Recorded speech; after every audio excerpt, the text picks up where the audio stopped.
À moi, vous tous qui êtes fatigués et chargés, je vous donnerai du repos. Vous savez, je parle aux chrétiens en disant, soyez compatissants et apprenez à comprendre les gens. Il y a des gens qui vivent une vie déréglée. Ce n'est pas en fait qu'ils n'aiment pas Dieu, mais par moments ils sont complexés. Ils ont un mal à l'intérieur qu'ils cachent. En 2006, je me suis retrouvé à Bangui, au stade Barthélemy Boganda, pendant la guerre. J'ai quitté le Gabon pour une campagne d'évangélisation. Quand j'arrive au stade Barthélemy Boganda, il y a le directeur du stade qui refuse de nous donner l'accès au stade. Il dit, vous n'allez pas faire votre campagne d'évangélisation ici. Le monsieur a commencé à parler à tous les pasteurs de la Centrafrique. Et il parlait un français tellement soutenu que la plupart des pasteurs qui n'avaient pas fait de grandes études étaient intimidés par ce homme. Il a juré que nous ne prendrions pas le stade ce jour-là. Et moi, je venais du Gabon. J'ai dit, bon, est-ce que je peux rentrer dans le bureau pour parler avec ce homme?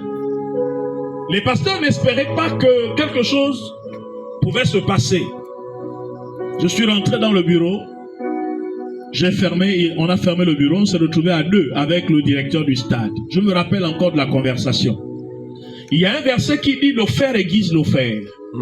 Je vous avoue que le français que nous avons parlé ce jour-là était d'un haut niveau.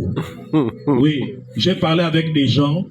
Je peux jauger le background de quelqu'un pendant qu'il parle. Je peux savoir que tel est à tel niveau, tel est à tel niveau. Mais le registre que nous avons convoqué, c'était un registre soutenu. Oui, ce Centrafricain parle français. Sans coloration. Sans accent, c'était vraiment comme si c'était des Français qui parlaient. Mais le Seigneur a dit, personne ne tiendra devant toi tant que tu vivras. À la fin de l'entretien, le monsieur a accepté de donner le stade au pasteur qui était là. Alléluia. Et la campagne d'évangélisation a bel et bien eu lieu. Est-ce que quelqu'un peut acclamer très fort? Amen. Mais la suite, c'est ce qui est plus important. Le soir, je suis venu et j'ai commencé à prêcher. J'ai commencé à prêcher. Le stade était très grand, c'est à peu près 5000 places.